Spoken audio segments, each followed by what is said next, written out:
સ્વાધ્યાયનો 6.15 30 centimetre લંબાઈ 25 centimetre square આડછેદનું ક્ષેત્રફળ 500 આંટાઓ વાળું કે જેના ભાગમાં હવા હોય તેવું સોલેનોઇડ 2.5 એમ્પિયર પ્રવાહનું વહન કરે છે.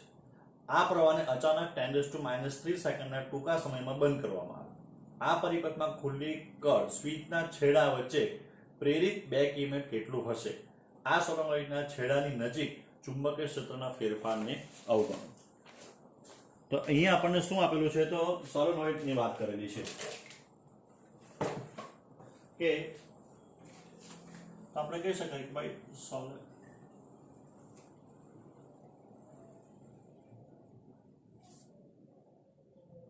ફેરેડેના નિયમ મુજબ ઉદ્ભવતું પ્રેરિત EMF તો E બરાબર -d∅dt બરાબર. તો હવે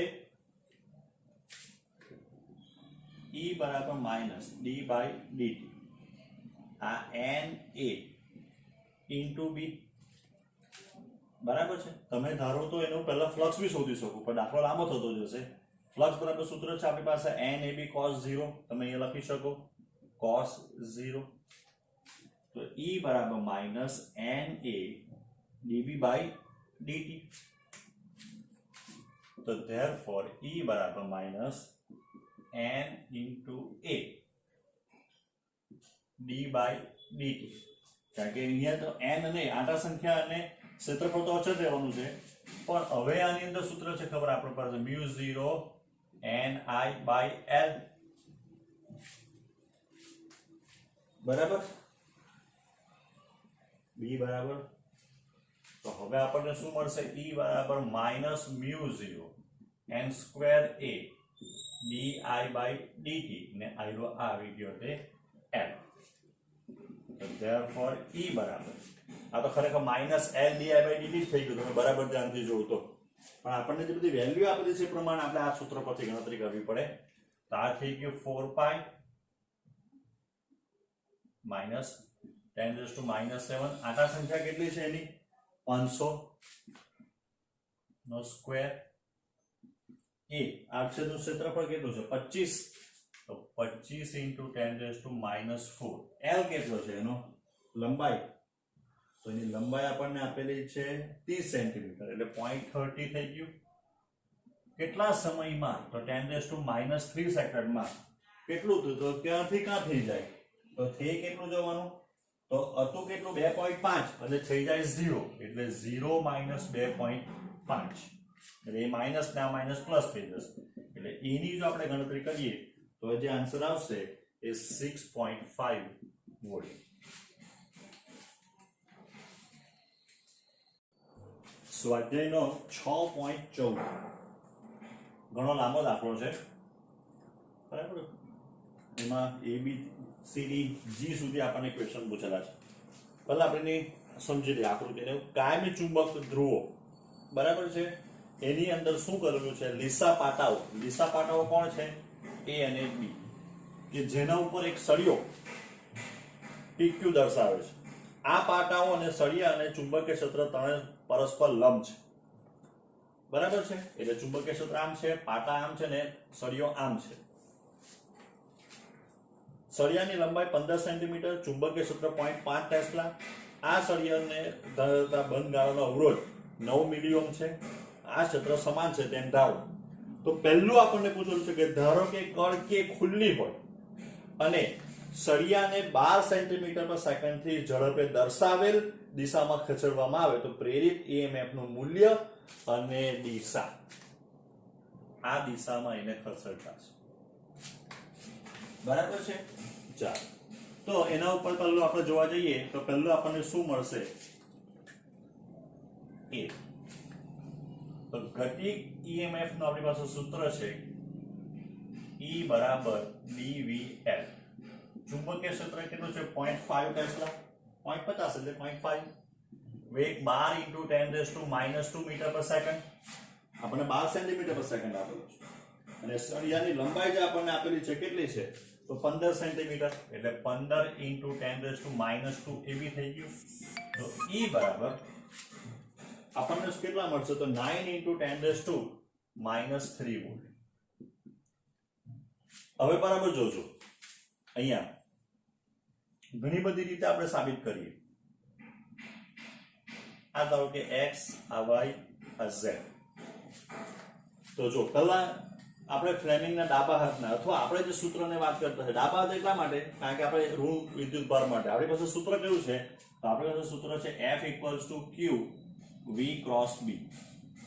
બરાબર છે. ઇલેક્ટ્રોન માટે -E આવે વિદ્યુત ભાર, તો એના માટે ડાબો હાથ લેવો પડે. તો જો ચુંબકીય ક્ષેત્રની દિશા આમ, બરાબર, કા નીચે આંગળીની દિશામાં ચુંબકીય ક્ષેત્ર, વેગની દિશામાં અંગૂઠો, હથેળીમાંથી બહાર આવતું બળ લાગે કોના ઉપર? ઋણ વિદ્યુત ભાર ઉપર. તો Q ઉપર બળ કઈ દિશામાં લાગવાનું? આ બાજુ સોરી, ઇલેક્ટ્રોન પર કઈ દિશામાં બળ લાગે? ઇલેક્ટ્રોન પર કઈ દિશામાં બળ લાગે? આ બાજુ બળ લાગવાનું. આ બાજુ એટલે Q તરફ આવવાના.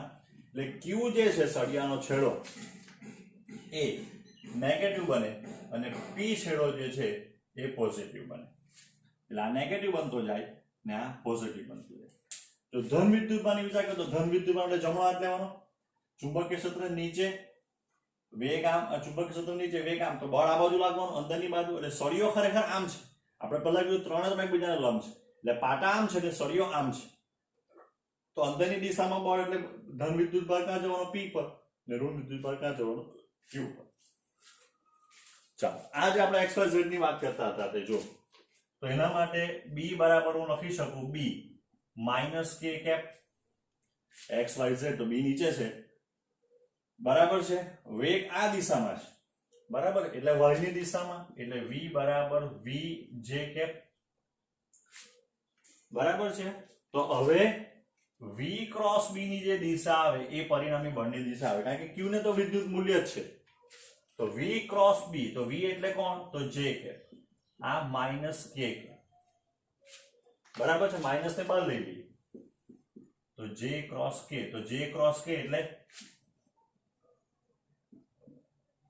I J ને K,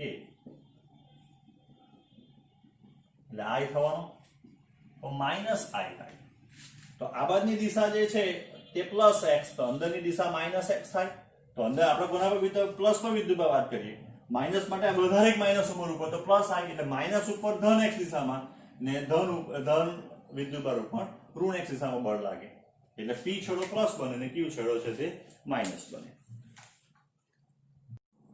B, જ્યારે કળ K ખુલ્લી હોય ત્યારે સળિયાના છેડા ઉપર કોઈ વધારાનો વિદ્યુત ભાર પ્રસ્થાપિત થશે. જો K કળ બંધ થાય તો શું થાય? તો જો આપણે જોઈએ કે વધારાનો વિદ્યુત ભાર, તો સળિયો જે આપણો હતો આ સળિયો P ને Q, તો આ પ્લસ બની ગયો, આ માઇનસ બની ગયો.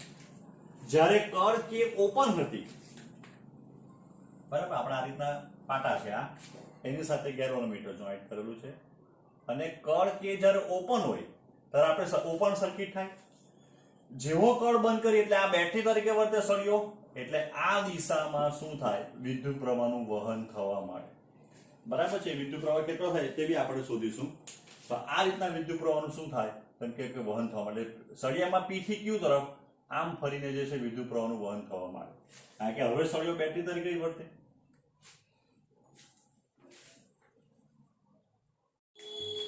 ચાલો, C, કળ K ખુલ્લી હોય અને સળિયો સમાન રીતે ગતિ કરે ત્યારે સળિયાની આ ગતિને કારણે ચુંબકીય બળ અનુભવતા હોવા છતાં આ સળિયા PQ માં ઇલેક્ટ્રોન કોઈ ચોખ્ખું બળ અનુભવતા નથી. સમજાવો તો શું થાય? જો આગળ બી આપણે ચર્ચા કરી ચૂકેલા છે. આ સળિયો, બરાબર છે.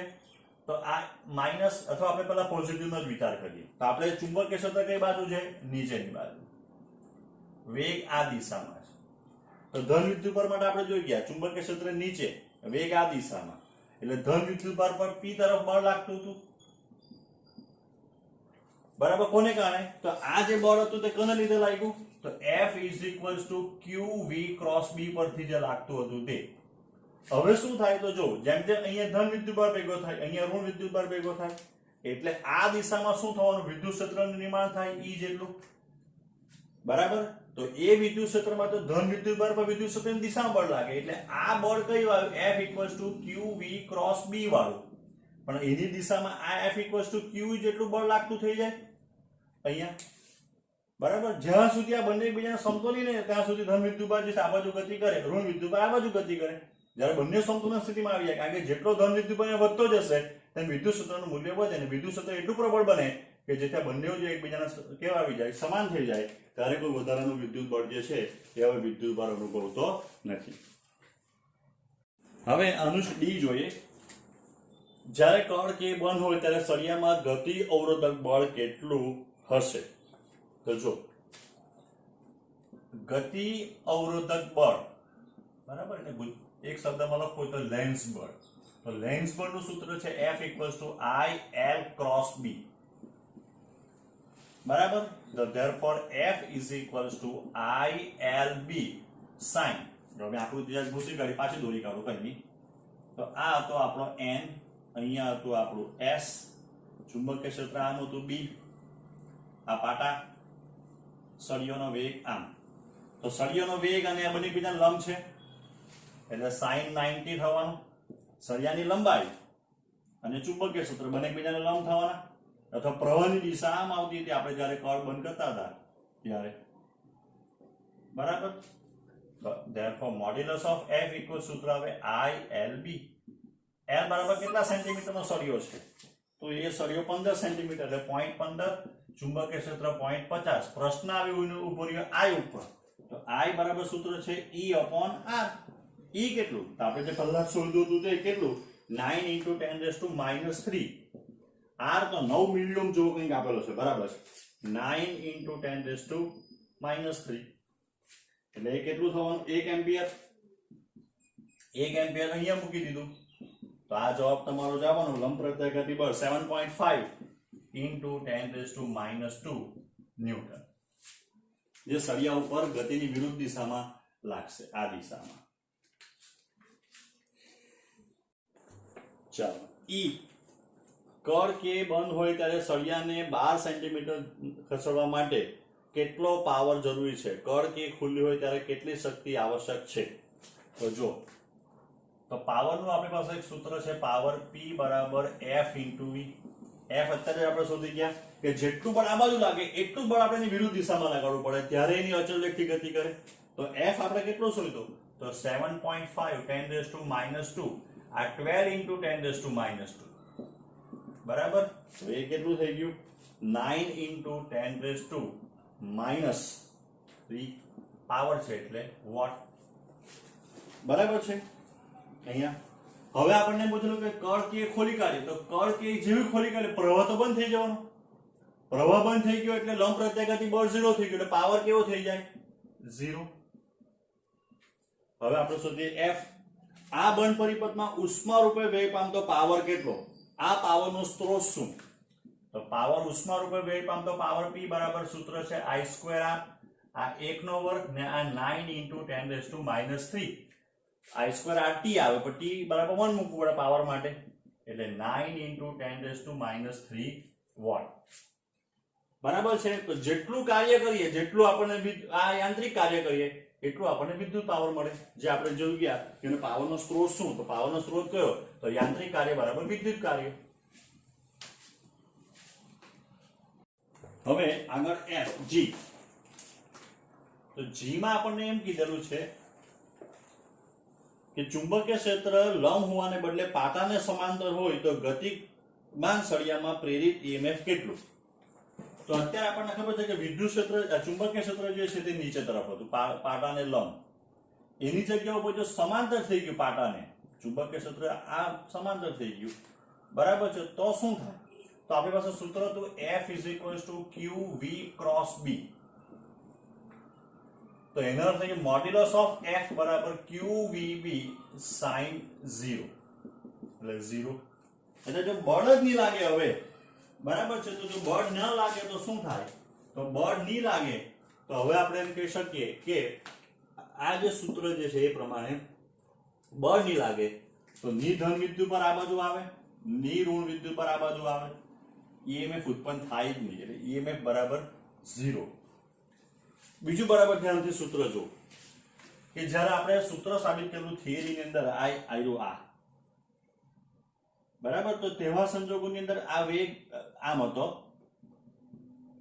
ને ચુંબકીય ક્ષેત્ર આપણે અંદર તરફ લીધું, કદાચ થિયરીમાં આમ હોય તો આપણે એનો કોઈ પ્રશ્ન નથી, પણ અહીંયા થીટા ઇક્વલ્સ ટુ 90 હતો એટલે સૂત્ર બરાબર E બરાબર આપણને શું મળે તો E બરાબર BVL. તો વ્યાપક સૂત્ર જો લખીએ ને તો E બરાબર BLV sin થીટા થાય. આવ્યું જ્યાં L અને B વચ્ચેનો ખૂણો, B અને V વચ્ચેનો ખૂણો તે કોણ થીટા, જે અહીંયા 90 હતો તો sin 90 બરાબર 1 થાય એટલે BVL આપણને મળે, જે અહીંયા 0 થવાનું એટલે E બરાબર કેવું થાય 0. આ વ્યાપક સૂત્ર છે BVL sin થીટા, થીટા એટલે B અને V વચ્ચેનો ખૂણો. સ્વાધ્યાયનો 6.17 એકમ લંબાઈ દીઠ લેમ્બડા જેટલો રેખીય વિદ્યુતભાર કેપિટલ M દ્રવ્યમાન અને કેપિટલ R ત્રિજ્યાના વ્હીલની ધાર પર એક સરખી રીતે મૂકવામાં આવે છે. આ વ્હીલમાં હલકા આરાઓ છે અને અક્ષતંતુ લક્ષણને ઘર્ષણ વિના મુક્ત ભ્રમણ કરે છે. એક સમાન ચુંબકીય ક્ષેત્ર ધારની અંદરની વર્તુળાકાર એટલે અહીંયા સ્પોક અહીંયા છે જે મેં દર્શાવેલા નથી, તો ચુંબકીય ક્ષેત્રમાં આટલા જ વિસ્તારમાં છે, આ બધા વિસ્તારમાં ચુંબકીય ક્ષેત્ર નથી. તો આ ક્ષેત્ર અચાનક બંધ કર્યા પછી વ્હીલનો કોણીય વેગ શું હશે? તો જો જેવું આપણે અત્યારે અહીંયા વ્હીલ ફરવાનું બરાબર છે, જેવો ક્ષેત્ર બંધ કરે એટલે આની સાથે સંકળાયેલા ફ્લક્સમાં ફેરફાર થયો એટલે ફેરાડે બૂમ પાડે કે ભાઈ પ્રેરિત વીજચાલક બળ ઉત્પન્ન થાય. તો હવે આપણે એમ કહી શકાય કે જો વિદ્યુત ક્ષેત્ર જે છે એ વિદ્યુત ક્ષેત્ર કેટલું છે E, તો બળ કેટલું થાય QE બરાબર છે. તો આપણે EMF ની એક વ્યાખ્યા ભણી ચૂકેલા છે. EMF ની વ્યાખ્યા શું ભણેલા છે આપણે? તો એકમ ધન વિદ્યુત પણને બેટરીના ધન છેડાથી ઋણ છેડા સુધી એટલે પૂર્ણ આવર્તન આપવા માટે કરવું પડતું કાર્ય. તો એ કાર્ય જે છે તે બે રીતે આપણે જોઈએ. એક આપણું ઓરિજિનલ કાર્ય કયું? બળ ગુણ્યા સ્થાનાંતર વાળું, તો F * 2πa થાય. જ્યારે આપણે આને અહીંથી ફરીને અહીંયા આવીએ તો F * 2πa થાય. બીજું કાર્ય કયું થવાનું? QE. આ E એટલે કયો? તો વીજચાલક બળ. બરાબર. આપણે હજુ જેને નથી ખબર પડતી તો એ લોકો એમ કે જો વીજચાલક બળનું સૂત્ર આપણે તારવેલું ત્યારે આપણે W ના છેદમાં Q, આ પેલો E છે બરાબર, એપ્સિલોન લખીએ આપણે, તો કાર્ય બરાબર એપ્સિલોન * Q લખાય. ચાલો, therefore Q એપ્સિલોન F એટલે QE * 2πa. તો therefore કેપિટલ E બરાબર E/2πa. પરંતુ ફેરાડે બૂમ પાડે E બરાબર તો -dϕ/dt, તો therefore E બરાબર -1/2πa dϕ/dt. એની વેલ્યુ મૂકી આપણે એમ કહી શકાય. બરાબર છે. હવે આપણે શોધવાનું છે ફ્લક્સ. તો ફ્લક્સ કેટલું થાય? તો જો આપણે કહી શકાય કે રિંગની કે પૈડાની અંદરની ધાર સાથે આ વિસ્તારમાં સંકળાયેલું ફ્લક્સ, તો આપણે કહી શકાય કે ભાઈ રિંગની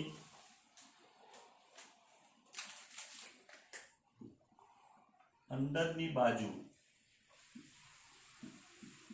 સંકળાયેલ ચુંબકીય ફ્લક્સ, તો phi બરાબર, તો સૂત્ર શું આવશે? B * A. B તો B આપણને આપેલું છે કે B0 આપણને કીધું છે ચુંબકીય ક્ષેત્ર બરાબર, B આપણે લખીએ ને બરાબર. ક્ષેત્રફળ કેટલું થવાનું? πa². આની જે ત્રિજ્યા છે તે πa² જેટલી છે. તો therefore હવે આપણે એમ કહી શકાય કે E બરાબર -1/2πa. E બરાબર જગ્યા બહુ નાની પડવાની છે બરાબર -1/2πa d/dt. ફ્લક્સ બરાબર કેટલું થાય? B * πa². એટલે E બરાબર -1/2πa. B બદલાતું છે સમય સાથે બરાબર, a² * πa એટલે dv/dt બધું કેન્સલ, એટલે E બરાબર -a/2, પાઈ ને એ કેન્સલ, dv/dt. બરાબર, આટલું વિદ્યુત ક્ષેત્ર ઉત્પન્ન થાય. હવે આપણે એમ કહી શકાય કે જે બળ લાગવાનું, એ બળ જે લાગવાનું, તો બળનું એક સૂત્ર છે F = QE. F Q બરાબર તો લેમ્બડા ઇન્ટુ 2 pi a, બરાબર, લેમ્બડા ઇન્ટુ 2 pi a થાય ઇન્ટુ E, તો E બરાબર તો -a/2 dV/dt. F તો F = આપણે લખી શકાય m dV/dt બરાબર. અને આપણે હવે ગણતરી કરીએ તો શું મળશે આપણને, તો લેમ્બડા પાઈ a સ્ક્વેર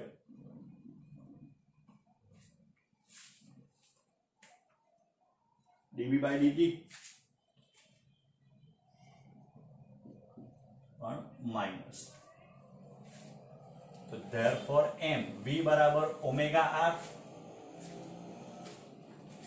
એટલે v બરાબર ઓમેગા r d/dt બરાબર minus lambda pi a square dV/dt. તો therefore r બાર d ઓમેગા dt તો કેન્સલ થઈ ગયો, is equals to minus lambda pi a square upon m into dv, minus lambda pi a square upon m r, બરાબર છે. r ને બી ધારો કે નીચે લઈ જઈએ તો અહીંયા r થઈ ગયું. હવે બંને બાજુ આપણે સંકલન કરતા તો બંને બાજુ સંકલન આ થઈ ગયું omega lambda pi a square upon mr dv નું સંકલન થઈ ગયું b. હવે સદિશ સ્વરૂપે જો આપણે લખવું હોય તો સદિશ સ્વરૂપે આપણને જે રકમમાં આપેલું છે, શું આપેલું છે, તો ઓમેગા બરાબર અહીંયા minus lambda pi a square, આ r છે, mr, આ b ઇન્ટુ k. આગળ આપણે ચુંબકીય ક્ષેત્ર જે છે એ આપણને k કેપ દિશામાં આપેલું છે, બરાબર. એટલે ઋણ નિશાને દર્શાવે કે કોણીય વેગ જે છે એ કોણીય વેગની દિશા એ ઋણ z દિશામાં છે, આપણે એમ કહી શકાય.